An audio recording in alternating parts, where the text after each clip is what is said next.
had a big impact on your life? See, this is what you call the universe coming together. Or my yoga coach would call this being in yoga. Because when everything is aligning. Because this morning, several times a year, I have to listen to Kate Rushin's The Bridge poem. A lot of people maybe read This Bridge Called My Back. And also Lucille Clifton's Celebrate With Me. The one, I celebrate every day something has tried to kill me and failed. Like, both of those poems are so powerful to me. And then, Kate Rushin, there's the line that, she talks about being tired every day of telling people to breathe before you suffocate your fool self. And you need to, it's stretch or something, evolve or die. I can only mitigate the relationship between myself and my own power. Like, I want to get my phone and read it to you, but they're both great poems. The book that I want to share for National Poetry Month is Everything Comes Next, Collected in New Poems by Naomi Shihab Nye. So there's a wonderful poem in this book that I really like. I think it works well if you love to work really hard like I do. This one is called Sometimes I Pretend. I'm not me. I only work for me. This feels like a secret motor churring inside my mind. I think she will be so glad when she sees the homework neatly written. She will be relieved someone sharpened pencils, folded clothes. And I love that because it makes me feel, it's a trick to make yourself do more work. But she has tons of other wonderful poems in this book, so you should definitely check it out. It's hard to say the poem that I like the best because I have so many. But the one that comes to mind right now is a poem by Mari Evans. And the title is If There Be Sorrow. If there be sorrow, let it be for things undone, undreamed, unrealized, unattained. To these add one, love withheld, restrained. So it's short, but it's impactful. She has another very famous poem, I Am a Black Woman, and I reach out to that quite often. But Mari Evans has done so much for our world, and I want to make sure that she's a household name here in Indianapolis, where she spent so many years and poured so much into the community. We have, there are a couple. I can talk about a Langston Hughes poem called Stars. And what impact did it have on me? I've named each of the books in my sci-fi trilogy after different phrases in that poem. There's a phrase, sweep of stars. And then there's another phrase, breath of oblivion, which is the book I'm working on now. And there's another phrase called a city dreaming, because that poem's had a lot of impact on me. And so we talk about the impact of the poem Stars has had. It's one of inspiration, right? So it's all about, where we are in relationship to the stars and that impact on us. And actually, it all keeps coming back to dreaming because, again, being human, and you just look up and you see all these stars above you and you just go, I'm very small compared to that, right? There's a whole lot of perspective there that I'm very small compared to all of that, that's all that infinity above me. But that being said, the stars are also about possibilities. Anything is possible. We can go anywhere. We can do anything. The stars are about dreaming. And so what does that look like? And so that's the headspace that poem always sends me to. And it's why that poem, it was where I started from when I came down to start writing my current trilogy. I started with that poem because that poem is core to not just who I am, but who I want to be. And then, wait a second, that's actually the theme to the books. It's like where we are, how we got here, but where do we want to be? Who do we want to be? We can start dreaming of that future now. Yeah. So the poem and the poet, this one has become cliche. And I'm fine with that. I don't care, because this means a lot to me. And that would be Maya Angelou. And the poems, I'm going to pick two. It would be Still I Rise and Phenomenal Woman.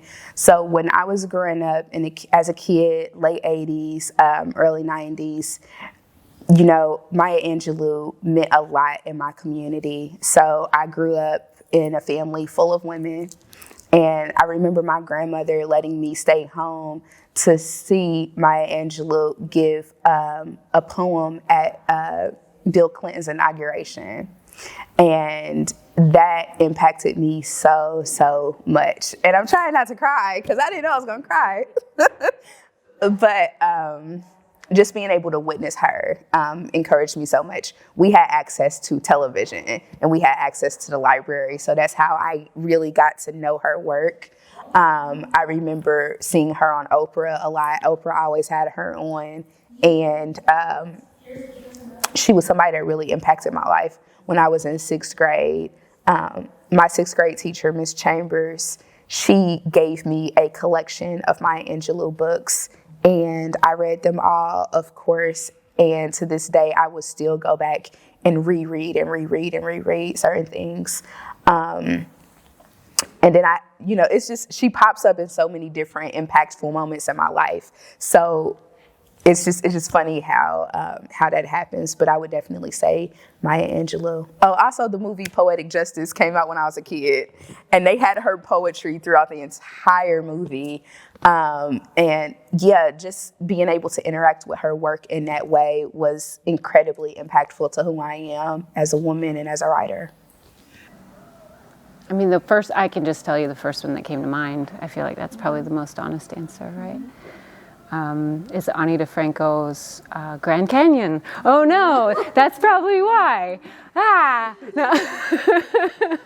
Which is, I don't know if you're familiar with it, but I love my country, by which I mean I am indebted joyfully to all the people throughout its history who have fought the government to make right. How many cunning sons and daughters, our foremothers and forefathers, came singing through slaughter, came through hell and high water so that we could stand here and behold breathlessly the sight of how a raging river of tears is cutting a grand canyon of light. So that's the first one that comes to mind. It goes on and on. It's a long one, but it's, Louise Gluck, rest in peace, is one of my all-time favorite poets. And she has this poem with its telematris's detachment, but it's talking about, it's putting this myth in the context of like present-day divorce. And the last line is talking about how it's funny, like watching the farce of his parents go through a divorce is actually really funny to him. And the juxtaposition of that and that poem is what like kind of broke open meaning for me, I guess. I also love The Purple Bathing Suit, which is another poem by her that everyone should read. It's the best love poem ever written, and it's really mean at the end. And that's why it's a good love poem, because it's not just a sappy love poem. It's got a full range of emotional expression present in it. Yeah. So I love those two poems a lot. For me, it's hands down Khalil Gibran.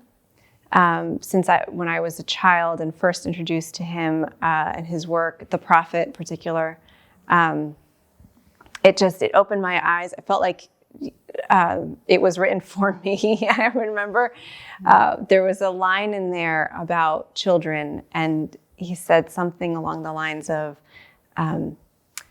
basically saying, like, children are the arrow and you are the bow, so you can guide them, but they're free. You have to let them go and be free to go wherever they're going to go. And I remember reading that as like a teenager, and I went up to my parents and was like, look, this is how this works. And then as I matured and grew up more, I find that it is my source. It's where I go to when I'm feeling especially excited or maybe troubled with something. There's always something, there's so much peace in his work for me. I just love it. I think it's Edgar Allan Poe.